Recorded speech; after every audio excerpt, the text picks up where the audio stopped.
यसमा चाहिँ हामीले क्रोम ओपन गर्ने अनि ओपन गरेपछि चाहिँ त्यहाँ भर्चुअल बक्स डाउनलोड भनेर टाइप गर्ने। त्यसपछि जुन चाहिँ फर्स्ट लिङ्क जुन आउँछ त्यसमा क्लिक गऱ्यो। अब यहाँ चाहिँ हामीलाई अब विन्डोजको लागि चाहिने हो, त्यही भएर हामीले चाहिँ विन्डोज होस्टमा क्लिक गर्छौँ। क्लिक गरेपछि त्यो प्याकेज चाहिँ डाउनलोड हुन्छ। अनि अब हाम्रो चाहिँ चाहियो भने चाहिँ अब लिनक्स म्याक तिनीहरूको लागि पनि छ, तर हामी चाहिँ अहिले हामीलाई विन्डोजको लागि चाहिने हो नि त, त्यही भएर चाहिँ हामीले विन्डोज होस्टमा क्लिक गऱ्यो। त्यसपछि अब फाइल डाउनलोड भइसकेपछि चाहिँ हामीले फाइललाई ओपन गऱ्यो, क्लिक गरेँ त्यो तल डाउनलोडमा।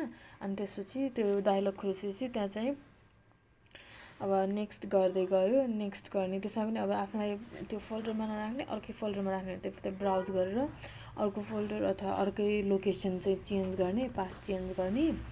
अनि यसमा चाहिँ मैले अब ईमा सेभ गर्दैछु। अनि ईमा चाहिँ अब सेभ गर्नलाई मैले चाहिँ अब एउटा फोल्डर बनाएँ होइन, जसको नाम चाहिँ मैले भर्चुअल बक्स भनेर चाहिँ दिएँ होइन। अनि त्यसपछि अब मैले चाहिँ त्यही भर्चुअल बक्सभित्र चाहिँ त्यो भर्चुअल बक्सभित्रको पार्ट चाहिँ दिएँ। अनि त्यसपछि त्यो इन्स्टलेसन पार्ट चाहिँ त्यहाँको दिएँ। अनि त्यसपछि नेक्स्ट गरेँ। नेक्स्ट गरिसकेपछि चाहिँ अर्को छ वार्निङ त्यो आउँछ, त्यो पनि नेक्स्ट गर्दैछौँ।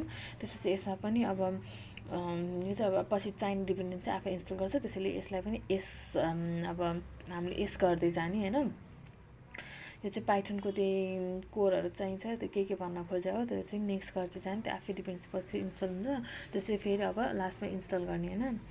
अब इन्स्टल गर्दाखेरि चाहिँ हाम्रो इन्स्टल भइरहेको छ।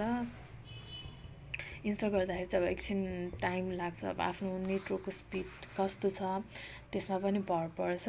यो अब नेक्स्ट इन्स्टल हुनलाई चाहिँ अब एकछिन टाइम लाग्छ। अब इन्स्टल भइसकेपछि हाम्रो चाहिँ अब फिनिस गऱ्यो। फिनिस गरेपछि हामीले चाहिँ टिक लगाएकोले चाहिँ अब यो स्टार्टअप फर्स्टमा चाहिँ अब यो भर्चुअल बक्स चाहिँ रन हुन्छ। रन भइसकेपछि अब हाम्रो चाहिँ भर्चुअल बक्स इन्स्टल भइसक्यो।